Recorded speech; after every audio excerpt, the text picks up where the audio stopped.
آمنت باللہ صدق اللہ المولانا العظیم۔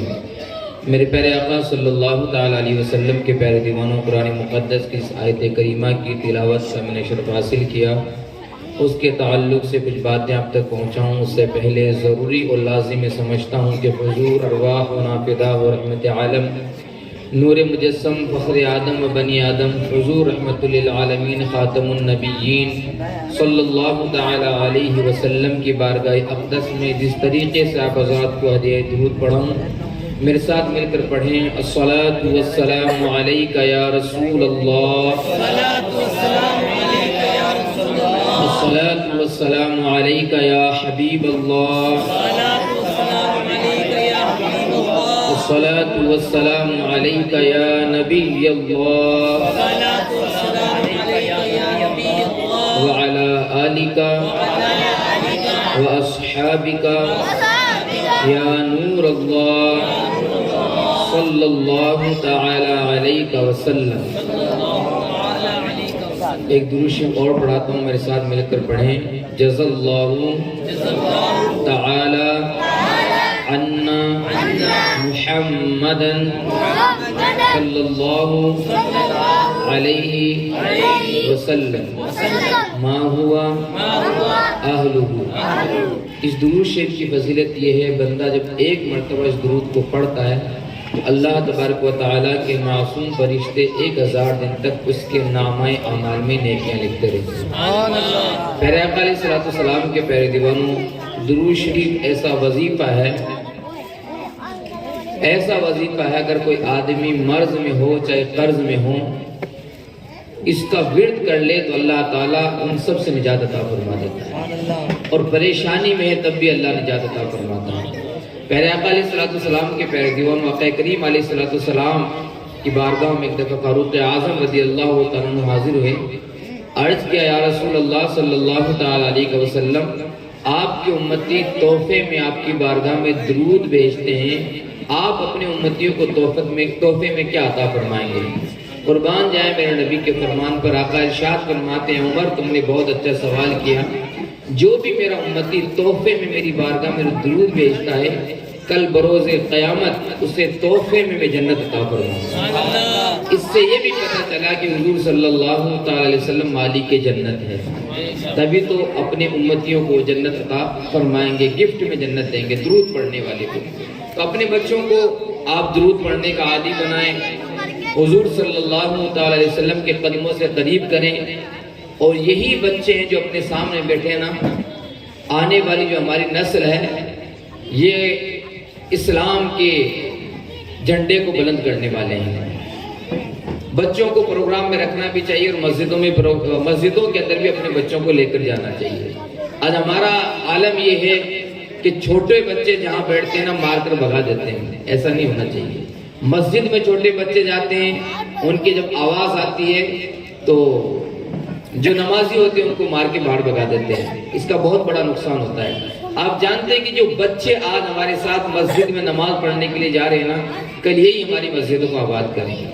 آپ بچے کو ماں گھر سے بھیجتی ہے، بچہ نماز پڑھنے جائے، مار کے بھیجتی ہے، کیسے بھی سمجھا کر کے، اور یہی بچے جو مسجد میں جاتے ہیں تو نمازی ان کو مار کے باہر بھگا دیتے ہیں۔ اب بچے سوچے جائیں کدھر، گھر جائے تو ماں ہمارے مسجد میں تو یہ نمازی ماری، تو پھر بچہ کیا کرتا ہے، جہاں لوگ بگڑے بیٹھتے ان کے پاس بیٹھ جاتے ہیں جا کر، پھر بیڑی سگریٹ چن کر کے اس طرف چلے جاتے ہیں۔ تو ہمیں یہ بات تو بڑی چھوٹی لگتی ہے، لیکن اس سے کئی بچوں کی زندگیاں خراب ہو جاتی ہیں۔ تو ہمیں چاہیے بچوں کو ساتھ رکھیں، اور بچے ہمارے سرمایہ ہوا کرتے ہیں، اللہ کی بہت بڑی نعمت ہے۔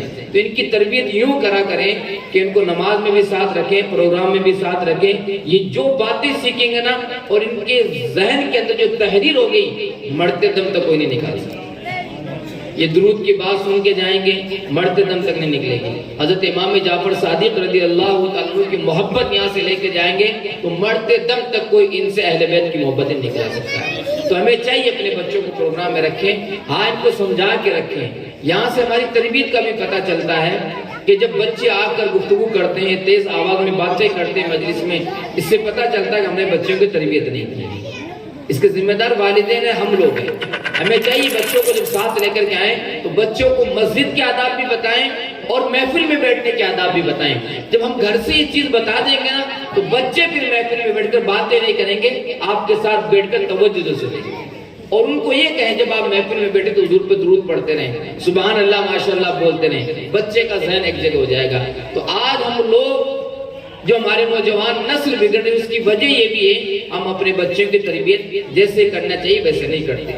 پیارے آقا علیہ الصلوۃ والسلام کی پیارے دیوانوں، اللہ نے قرآن مقدس میں ارشاد فرمایا یا ایھا الذین آمنوا اتقوا اللہ وکونوا مع الصادقین، اے ایمان والوں اللہ سے ڈرو تو سچوں کے ساتھ رہو۔ یہاں سے ایک بات سمجھ میں آئی، اللہ نے ایمان والوں سے فرمایا اے ایمان والوں اللہ سے ڈرو۔ اب ایک بندہ جب ایمان لے کے آتا ہے ظاہر سی بات اللہ سے ڈرتا بھی ہے، ایمان لانے کے بعد خوف خدا بھی رکھتا ہے جتنا ہو اس کے اندر، لیکن ایمان لانے کے بعد پھر اس سے کہا جا رہا اللہ سے ڈرو۔ ایمان لایا پھر اللہ سے ڈرنے کے لیے اللہ خود فرما رہا ہے کہ اللہ سے ڈرے۔ اب دیکھیں آپ بندہ ایمان لے کر کے آ گیا، اللہ سے ڈر کے زندگی گزار رہا ہے تو آگے تو پھر کسی چیز کی ضرورت بھی نہیں تھی۔ لیکن یاد رکھیں قرآن مقدس میں جو آیات آئی ہیں، جس چیز کا حکم دیا گیا ہے، کوئی بات لغو اور بیکار نہیں ہوتی قرآن مقدس کے اندر، اس میں ہمارا فائدہ ہوتا ہے، ہماری ایمان کی حفاظت ہوتی ہے۔ قرآن مقدس میں اللہ نے فرمایا اے ایمان والوں اللہ سے ڈرو، یہاں بات ختم ہو سکتی تھی، ایمان لے کر کے آگے اللہ سے ڈریں اور زندگی گزاریں، لیکن یاد رکھیں پھر اللہ نے فرمایا وَكُونُوا مَعَ الصَّادِقِينَ، ایمان لانے کے بعد اللہ سے ڈرنے کے بعد وہ سچوں کے ساتھ رہنا ضروری ہے۔ اگر ان کے ساتھ نہیں رہے سچوں کی صحبت میں تو ہمارا ایمان نہیں بچ سکتا ہے، ہماری ایمان کی حفاظت یہی سچے فرمائیں گے۔ اور قرآن مقدس میں ہم جو سورہ فاتحہ پڑھتے ہیں اور نماز کی ہر صورت میں اس کو پڑھنا ضروری ہے، انعمت علیہم غیر المغضوب علیہم ولا الضالین، کیا فرمایا اللہ اہدنا الصراط المستقیم صراط الذین انعمت علیہم، کہ اللہ ہمیں چلا ان کے راستے پر جن پر تو نے انعام فرمایا۔ تو یہاں سے یہ بات سمجھ میں آئی ہے انعام یافتہ بندوں کے قریب رہنے میں یافیت ہے، اور جو اللہ والوں کے قریب نہیں رہتے، علماء کے قریب نہیں رہتے اور جو ایسی مجلسوں میں نہیں آتے ان کے ایمان تباہ ہونے کا خطرہ رہتا ہے۔ ہمارے مبلغین حضرات بھی یہاں پر بیٹھے ہیں، ان سے بھی میں عرض کروں گا آپ اچھے مبلغ بن گئے، اچھے عالم بن گئے، لیکن یاد رکھو جو چیز کتابوں میں نہیں ملتی نا وہ بڑے علماء کی صحبت میں رہ کے ملا کرتی۔ امام اعظم ابو حنیفہ رضی اللہ تعالیٰ ہمارے امام ہیں، وہ فرماتے ہیں امام جعفر صادق رضی اللہ تعالیٰ کو کے پاس اگر میں 2 سال علم حاصل نہیں کرتا تو نعمان بن ثابت تو تباہ ہو جاتا۔ آپ اندازہ لگائیں صحبت کا کتنا اثر ہے۔ 60 سال قریباً آپ کی عمر، کسی نے پوچھا آپ کی عمر کتنی ہے، کہا میری عمر 2 سال ہے۔ سفید آگے 2 سال عمر، کہاں پر 2 سال ہی عمر ہے، یہ بار آپ سنتے ہیں، کبھی اس پہ غور کیا؟ پتا چلا کہ اللہ والوں کے قریب رہنے میں جو 2 سال ملتے نا وہ 100 سال پہ باری ہوا کرتے ہیں۔ آج ہمارا عالمیہ یہ ہے ہم نے کچھ تعلیم حاصل کر لی، کچھ پڑھ لیا، نہ تو بڑوں کی صحبت میں بیٹھنا گوارا کرتے ہیں، نہ ان سے اپنی تربیت کروانا گوارا کرتے ہیں۔ تھوڑی آواز اچھی ہوئی، تھوڑا بولنا آ گیا، بس ہم سوچتے ہیں ہم سب کچھ بن گئے۔ پیارے آقا علیہ الصلوۃ والسلام کے پیارے دیوانوں، امام اعظم جیسے امام یہ فرماتے ہیں میری 2 سال کی عمر ہے، اور امام اعظم سے کسی نے پوچھا امام اعظم کہیں بیٹھے تھے تو آپ نے کہا بس مجھے کسی چیز کی فکر نہیں، بس اللہ تعالیٰ مجھے ایک چیز پہ جنت عطا فرما دے گا۔ تو لوگوں نے کہا حضرت آپ نے فقہ حنفی جو لکھی، فقہ کی کتابیں لکھی ہے اور آپ نے دین کا کام کیا ہے، حدیثیں آپ نے لکھی ہے، اس وجہ سے آپ کو جنت مل جائے گی؟ کہا نہیں، کہا میں نے زندگی میں کسی کی چغلی نہیں کی، کسی کی غیبت نہیں کی۔ پتہ یہ چلا امام اعظم رضی اللہ تعالیٰ کی زندگی کو پڑھیں گے۔ آج ہمارا حال یہ ہے ہم کسی سے دوستی کر لیں، کسی کے قریب رہیں تو ہم سب سے پہلے اپنے دوست ہی کی پاؤں کاٹتے ہوئے نظر آتے ہیں۔ یاد رکھیں دوست کریں تو اچھے لوگوں سے دوستی کریں۔ امام غزالی رحمۃ اللہ علیہ فرماتے ہیں میں زیادہ لوگوں سے دوستی نہیں کرتا کیونکہ دوستی کے حقوق جو حضور علیہ السلام نے بتائے وہ ادا نہیں کر سکتا۔ دوستی کے حقوق بہت ہوا کرتے ہیں، ایک دوست اگر نمازی ہے تو اس پر لازم و ضروری ہے کہ اپنے دوست کو بھی نمازی بنائے۔ کل قیامت میں اس سے پوچھا جائے گا آج آج ہم دوست کی جمع خرچ کرتے ہیں، خالی زبانی جمع خرچ ہوا کرتی ہے، اور اگر کسی کے دوست بن گئے تو دوستی ٹوٹنے کے بعد ہم اس کے سارے عیبوں کو ظاہر کرتے ہوئے نظر آتے ہیں، جبکہ دوست ایسا ہوا کرتا ہے، انسان کسی کو دوست بنائے تو یوں بنائے کہ ایک دوست دوسرے دوست پہ پردہ ڈالے۔ بنی اسرائیل کا واقعہ، میرے آقا علیہ السلام نے صحابہ اکرام سے فرمایا کہ بنی اسرائیل میں 2 شخص تھے، بڑی گہری دوستی تھی ان کے اندر، وہ ایسے سچے دوست ہیں کہ کسی جنگل میں کسی شہر کے اندر نکلے، عبادت ساتھ کرتے تھے، قرآن کی تلاوت ساتھ کرتے تھے، اب کسی جنگل میں گئے تو دیکھا کہ کھانے کے لیے کوئی چیز نہیں ہے، ایک ساتھی نے ایک دوسرے دوست نے کہا تم فلاں شہر میں جا کر کوئی کھانے کی چیز لے کر کے آ جاؤ۔ وہ شہر میں جب کھانے کی چیز لینے کے لیے گیا تو وہاں جب گیا کسی عورت پر نگاہ پڑی، اس کا قدم پھسلا، اس کے پیچھے ہو گیا۔ ادھر وہ دوست انتظار کر رہا ہے کہ میرا دوست ابھی تک نہیں آیا، میرا دوست ابھی تک نہیں آیا، بہت عرصہ ہو گیا، تو وہ شہر سے اب جنگل سے شہر کی طرف آیا اور اپنے دوست کی تلاش میں نکلا، آ کے پوچھا کہ میرا دوست ادھر کھانا لینے کے لیے آیا تھا، تو وہ کہاں گیا؟ لوگوں نے بتایا وہ آیا تو تھا یہاں پر، لیکن فلاں عورت کو دیکھا اور اس کے پیچھے ہو لیا۔ وہ اس کے پاس جاتا ہے، اس کو سمجھاتا ہے کہ ہم نے قرآن ساتھ پڑھا ہے، ہم نے نمازیں ساتھ پڑھی، مجھے اکیلے کو لذت نہیں آتی ہے، اب قرآن بھی ساتھ پڑھیں گے، نمازیں بھی ساتھ پڑھیں گے، اللہ کی تسبیح بھی ساتھ بیان کریں گے، لیکن وہ سمجھنے کے لیے تیار نہیں۔ کافی عرصہ اپنے دوست کو سمجھایا لیکن سمجھنے کے لیے دوست تیار نہیں ہے، اور وہ شخص جنگل میں آ کر کے اللہ کی بارگاہ میں سجدہ کرتا ہے، اور سجدے میں جا کر یہ کہتا ہے میرے مولا جب تک تم میرے دوست کو ہدایت عطا نہیں فرمائے گا، اس کو برائی سے نہیں نکالے گا، میں سجدے سے سر نہیں اٹھانے والا۔ اللہ نے دعا قبول فرمائی، ابھی سجدے میں تھا، وہ دوست آیا، دوست مجھ سے غلطی ہو گئی، میں اللہ کی بارگاہ میں توبہ کرتا ہوں۔ اس دوست نے کہا لگتا ہے تیری دعا نے اثر کیا، دوستی ہو تو ایسی دوستی ہونا چاہیے۔ کیا ہم کرتے ایسی دوستی؟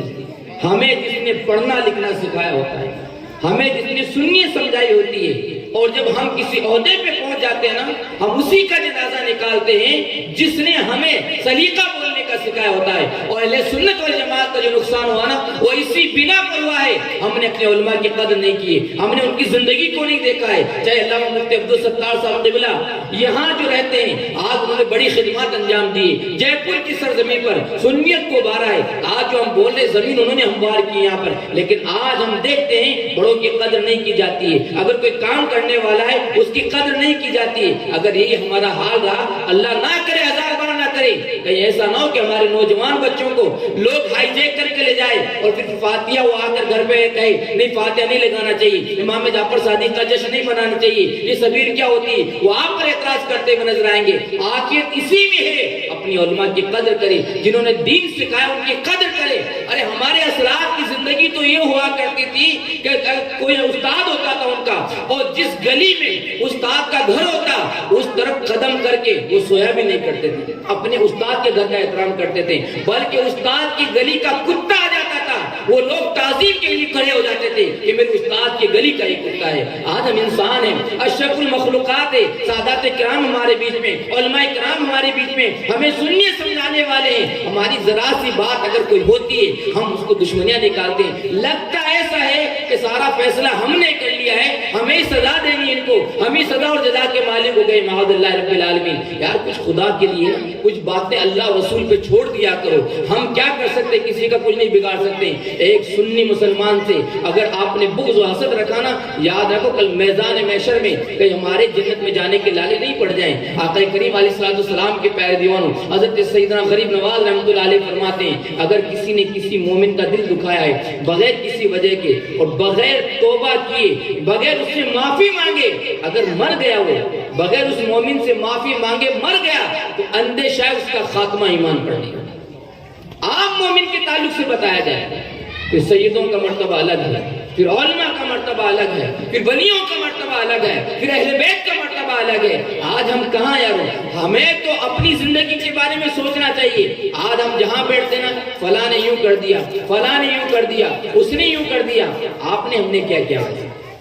ہماری قبر میں ہمارے بارے میں پوچھا جائے گا، ہم سے نہیں پوچھا جائے گا جیسے کہ علامہ شمس الدین قادری صاحب نے وہاں پر کتنا کام کیا کتنا نہیں کیا، ہر سب کی الگ الگ ذمہ داری ہے۔ یاد رکھو مومنوں، ہم گھر میں رہتے نا، گھر میں تو بیوی سے بھی کھٹ پٹ ہوتی نہیں ہوتی، نبھاتے ہیں، تو باہر نکلے نا تو اپنے علماء کو نبھانے کی سوچیں۔ اپنے مبلغین کو بھی ماننے کی سوچے کہ چھوٹے بچے عمر میں آپ بڑے ہیں، اگر غلطی تو آپ کی ذمہ داری اصلاح کریں، تنہائی میں بیٹھ کے سمجھائیں۔ مولا کائنات علی المرتضیٰ سے ہم بہت محبت کرتے ہیں، ہے نا، مولا علی کا نام آتا تو مچل جاتے ہیں، اور مولا علی کی جب باتیں آتی ہیں ہم تسلیم نہیں کرتے۔ مولا کائنات کیا فرماتے ہیں؟ سب سے اچھا دوست وہ ہے جو تنہائی میں تمہاری اصلاح کرے، تنہائی میں ہماری اصلاح کرے۔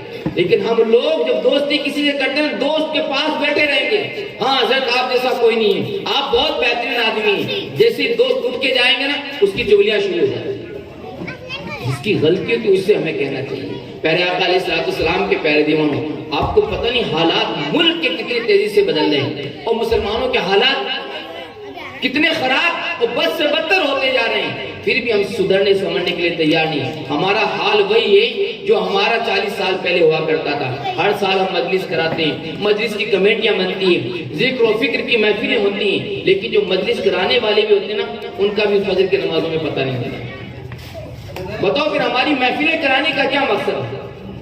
آقا کریم علیہ السلام کی حدیث ہے، میرے آقا ارشاد فرماتے ہیں کہ میں نماز کی جماعت کے لیے کسی کو مقرر کروں، کسی کو نماز پڑھانے کے لیے کھڑا کروں، اور جو جماعت میں حاضر نہیں ہوتے میں ان کے گھروں کو جا کے آگ لگا دوں۔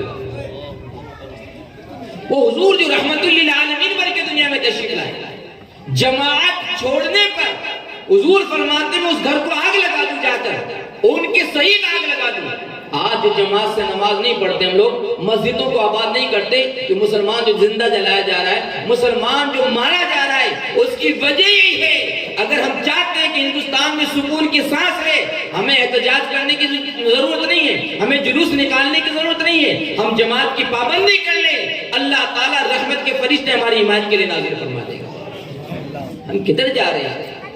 حجاب کا تعلق تھا تو ہم کہتے ہیں اب جلوس نکالیں گے صاحب، ہم یہ کہتے ہیں جلوس نکالنے کی کوئی ضرورت نہیں ہے۔ یہ تو ہر دور میں فتنے اٹھیں گے کہ آپ کس کے لیے، آپ کو اسی کام پہ لگایا جا رہا ہے کہ مسلمان اسی کام میں لگ کے رہ جائے، بس احتجاج کرے، جلوس نکالے، یا آپ کو نہیں کرنا ہے۔ جس چیز پہ اسلام کے اعتراض کرے آپ عمل کرنا شروع کر دو۔ آج سے عہد کریں ہماری گھر کی کوئی بچی بغیر حجاب گھر سے باہر نہیں نکلے گی، ہماری شادی کے فنکشن کے اندر ہماری عورتیں ہوں گی اور وہ نیٹ والی جو کپڑے چلتے ہیں وہ نہیں پہنے گی، اب برقعے کے اندر رہے گی۔ آپ سب حجاب کر دو پورے جے پور کے اندر، کون ہے تمہیں روکنے والا؟ غلطی تو ہم نے کی نا۔ ہماری شادی بیاہ کے اندر فنکشن جب ہوتے ہیں یہاں تک کہ دوپٹوں کا پتہ نہیں ہوتا، بال کھلے ہوتے ہیں، اور آج ہم سر کٹانے کے لیے چلے، پہلے غلطی ہم نے کی۔ غیر اگر آواز اٹھائے تو ہم مرنے مٹنے کے لیے تیار ہیں، اور ہم خود حضور علیہ السلام کی سنت اور خاتون جنت فاطمہ زہرا کی سنت کے دھجیاں اڑائے تو ہمیں پھر کوئی کہنے والا نہیں۔ اپنے گھر سے شروعات کرے اور یہی جواب ہوگا۔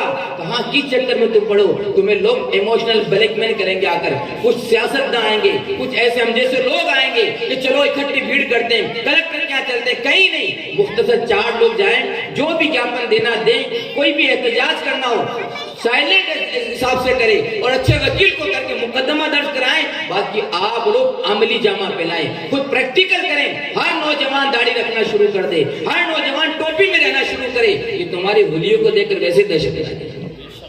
اب بہت سے نوجوان اس سفر میں ایسے ملتے ہیں کہ ان کو نمسکار کریں یا سلام کریں پتہ ہی نہیں چلتا، گفتگو کے بعد پتہ چلتا ہے کہ مسلمان ہے۔ سنت کے قاتل تو ہم خود ہو رہے ہیں بھائی، اور غیر کرے اگر ابھی کوئی احتجاج کر لے، داڑھی کے تعلق سے کوئی بات اٹھا لے تو آپ جانتے ہیں پھر دیکھنا جے پور کی گلیوں کے اندر سیلاب آ جائے گا۔ نہیں صاحب داڑھی کو برا کہتے ہو، احتجاج کرنے والے کون ہوں گے؟ جن کے خود کے داڑھی۔ یہ آج کی بات نہیں، 1400 سال 1450 سال پہلے جب ایسے معاملات ہوتے، لوگ اسلام کو دہشت گرد مذہب کہتے ہیں کہ وہ محمد عربی صلی اللہ علیہ وسلم جو مذہب لے کے آئے وہ دہشت گرد مذہب ہے۔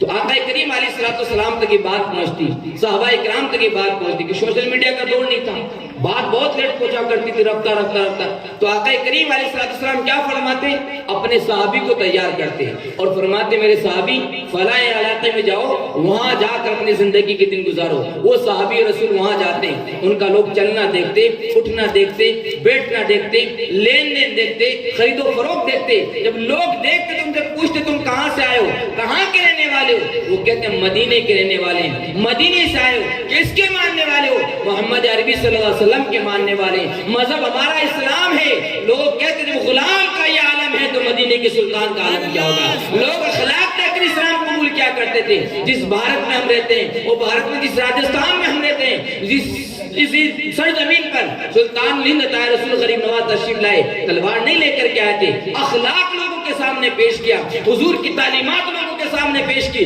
دشمن سے بھی محبت سے پیش آتے تھے. تو 90 لاکھ لوگوں نے آپ کے ہاتھ پر اسلام قبول کر کے دامن اسلام سے وابستہ ہوتے ہوئے نظر آئے. غلطی ہماری ہے, ہمیں اپنے اخلاق پیش کرنا ہوگا, ہمیں آقا کریم علیہ السلام کی تعلیمات پر عمل کرنا ہوگا.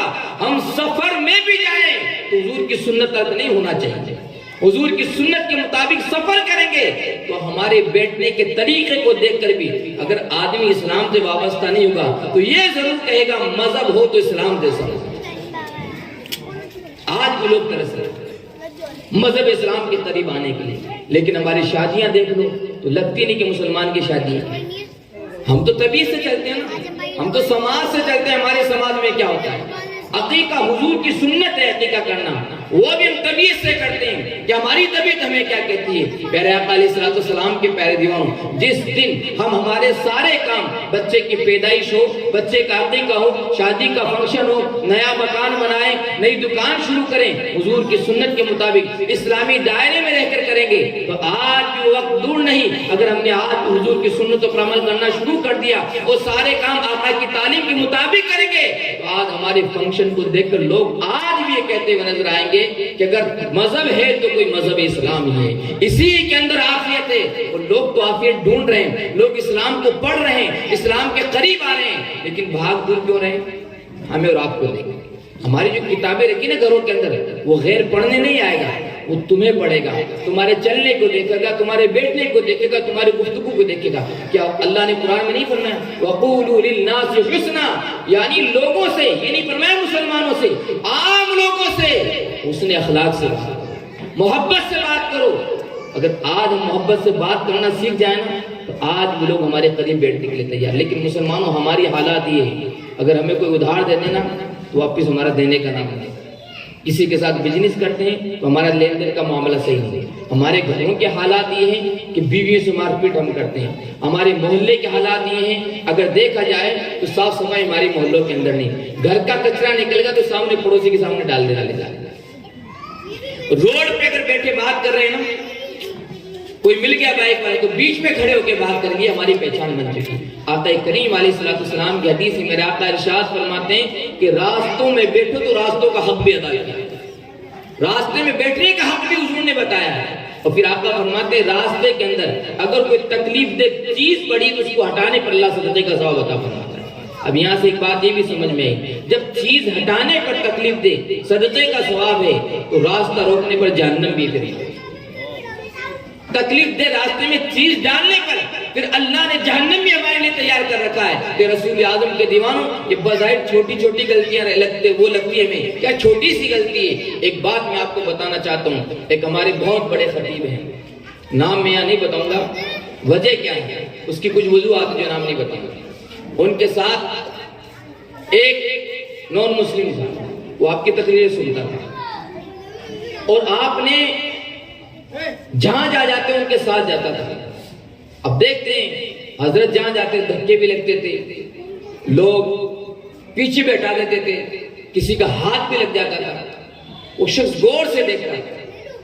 پتہ اس شخص نے آخر میں کیا کیا, حضرت میں نے ایک چیز آپ کی نوٹ کی ہے, آپ کو لوگ دھکا بھی دیتے ہیں, کونیاں بھی مارتے ہیں, بھیڑ میں آپ کو مسل بھی دیتے ہیں, لیکن کبھی آپ کے چہرے پہ غصہ نہیں آتا. یہ مجھے اتنی پیاری لگی بات. وہ شخص کہتا ہے بس یہی چیز میرے دل کو اتر گئی اور یہی چیز دیکھ کر اس نے کلمہ پڑھ لیا. اور اکیلے نہیں, فیملی سے کلمہ پڑھ لیا. کیا دیکھا تھا؟ لوگ ہمارے اخلاق کو دیکھتے ہیں کہ حضور کی تعلیم انہوں نے پڑھ رکھی ہے کہ حضور علیہ السلام نے کبھی کسی کو تکلیف نہیں دی, اور جس نے تکلیف دی حضور نے اس کو معاف فرمایا. ہمارا عالم یہ ہے کہ ہم باپ کے اوپر ہاتھ اٹھا لیتے ہیں, الیاذ باللہ. ہمارا عالم یہ ہے, سسر اگر کوئی دو بات کہہ دینا, چل نکل میرے گھر سے، تیرے باپ نے مجھے ایسا کیوں کہہ دیا؟ تو ہمیں چاہیے ہم بڑوں کا ادب کرنا سیکھیں، رسپیکٹ کرنا سیکھیں۔ نعرہ تکبیر، نعرہ، ہمارے اندر جو خامیاں ہیں دھیرے دھیرے ان کو دور کرنا ہے۔ اور جو ہمارے مبلغین ہیں، جو اور بھی حضرات یہاں ہیں، ان سے میں عرض کروں گا اپنے بڑوں کے پاس بیٹھیں۔ آپ بڑوں کے پاس بیٹھنے سے بہت سی چیزیں ہمیں میسر آتی ہے، سننے کو، دیکھنے کو، اور وہ چیزیں ملتی ہیں ہمیں دیکھنے کو جو کتابوں میں نہیں ملتی، جو کتابوں میں نہیں ملتی ہے۔ تو اپنے علماء کے قریب ضرور رہا کریں اور بڑوں کا احترام کریں۔ اور ایک بات ہمیشہ دھیان رکھیں، کسی کے تعلق سے کوئی خبر لائے تو خبر کی تصدیق کر لیا گیا۔ قرآن مقدس میں اللہ نے فرمایا ایمان والوں اگر تمہارے پاس کوئی فاسق خبر لائے اس کی تحقیق کر لیا کرو، ایسا نہ ہو کہ تمہیں بعد میں پچھتانا پڑے۔ آج کل سوشل میڈیا کا دور ہے، جو دیکھ دیا وہی صحیح ہے، حق بات کوئی نہیں پہنچائے گا آپ تک، جھوٹ زیادہ پھیلاتے ہیں۔ تو اس سے بچیں گے انشاءاللہ تعالیٰ۔ یہ ہمارا فرمان نہیں، اللہ اور اس کے رسول کا فرمان ہے۔ اللہ نے قرآن میں فرمایا ایمان والوں تمہارے پاس کوئی فاسق خبر لائے اس کی تحقیق کر لیا کرو۔ ہمارا عالم یہ ہوتا ہے کہ ہمارے بیچ میں اگر کسی نے 40 سال گزارے نا، وہ 40 سال کو نہیں دیکھیں گے، ایک 12 13 سال 15 سال کے بچے نے آ کے 2 بات کہہ دی تو ہم نے مان لی۔ زندگی سوچیں اور پرکھیں، اور یہ چیز ہر کسی پہ لاگو ہو سکتی ہے۔ آپ کے سسرال کی طرف سے کوئی آ کر کہے کہ آپ کے سسر آپ کے تعلق سے یہ کہہ رہے تھے، اس کی آپ تحقیق کریں۔ یہ نہیں کہ تیش میں آ کے گھر سے موٹر سائیکل اٹھا کے لڑنے کے لیے نکل گئے صاحب مجھے کیسے کہہ دے میں داماد ہوں، تو آپ داماد ہیں تو وہ بھی آپ کے باپ کے برابر ہے۔ یہ چھوٹی چھوٹی جو غلطی نا ہماری غلطی کرنے کی بنا پر مذہب اسلام بدنام ہوتا ہے۔ تو اسی لیے ہم کہتے ہیں اگر اسلام میں 4 چاند نہیں لگا سکتے تو داغدار بھی نہیں کرے اپنے ذات سے۔ لوگوں تک اسلام پہنچائے، اور اسلام کب پہنچے گا؟ ہم لوگ خود پریکٹیکل عمل کریں گے۔ تو انشاءاللہ تعالیٰ آج کے بعد جن کی داڑھی نہیں انشاءاللہ داڑھی رکھنے کی کوشش کریں گے۔ دیکھو موت ایک دن آنی ہے، موبلنگ چیز بھی کہیں ہوگی نا، تو اگر داڑھی نہیں تو دیکھنا پڑے گا کون ہے کون نہیں ہے۔ وہ داڑھی کو سمجھ جائیں گے مسلمان ہے، شہادت کا مرتبہ بھی مل جائے گا۔ تو ہمیں اپنے چہروں پہ داڑھی سجانی ہے، جب بھی نکلے سفر کے لیے نکلے کوئی نہیں روکتا بھائی صاحب، ٹوپی لگا کے نکلے، مرے تو شان سے مرے نا، عزت سے مرے، مومن ہو کر کے مرے۔ جب داڑھی نہیں ہوتی نا چہرے پر، پینٹ شرٹ پہنے ہوتے ہیں، پھر لوگ اپنے آپ کو چھپانے کی کوشش کرتے ہیں، یار میں ٹوپی لگاؤں گا تو مسلمان ظاہر ہوں گا۔ اب یاد دے کہ اگر مفتیان کرام سے آپ بات پوچھیں تو بات بہت دور چلے جاتی ہے۔ اگر آپ اپنے آپ کو یوں ہی چھپا رہے ہیں زبردستی کہ میں ظاہر ہو جاؤں گا کہ لوگ مجھے مسلمان سمجھ لیں گے، تو پھر اپنے ایمان کی بھی خیر کریں، ایمان کے ساتھ رہیں۔ موت ایک دن آنی ہے۔ اور میں ایک بات کہتا ہوں، اللہ تعالیٰ مومنوں کو جو عزت عطا فرماتا ہے وہ سنت رسول کی بنا پہ عطا فرماتا ہے۔ عزت جو ملے گی نا سنت پر عمل کرنے کے بنا ملے گی۔ بس ہمیں اب ایک ہی کام کرنا آج سے، مسجدوں کو آباد کرنا ہے، جماعت کے ساتھ نماز پڑھنی ہے، کیونکہ اگر حضور نے جو فرمایا وہ تو ہو کے رہنا۔ آج ہمارے گھروں میں جو آگ لگی ہوئی ہے، مسلمانوں کے جو گھر جلائے جا رہے ہیں، اگر اس حدیث پہ دیکھا جائے تو وہ ایک ساتھ آگ نہیں لگ رہی، وہ دھیرے دھیرے ہر گھر کے اندر آگ لگی ہوئی۔ اس آگ کو بجھانے کے لیے ہمیں جماعت کے ساتھ پابندی سے نماز ادا کرنا ہے۔ اللہ کریم ہم سب کو کہنے سننے زیادہ عمل کی توفیق رفیق عطا فرمائے۔ اللہ کریم حضور رحمت عالم صلی اللہ علیہ وسلم کی نالین پاک صدقے پہ ہم سب کو، تمام مسلمانوں کو زمینی آسمانی بلاؤں سے حفاظت ہم سب کی فرمائے۔ دوران گفتگو مجھ سے بولنے میں تاریخی اعتبار سے یا شرعی اعتبار سے کوئی غلطی ہوگی تو اللہ کریم حضور رحمت عالم صلی اللہ علیہ وسلم کی نالین پاک صدقے میں معاف فرمائے۔ استغفر اللہ ربی من کل ذنب و اتوب الیہ وما علینا الا البلاغ۔ السلام علیکم۔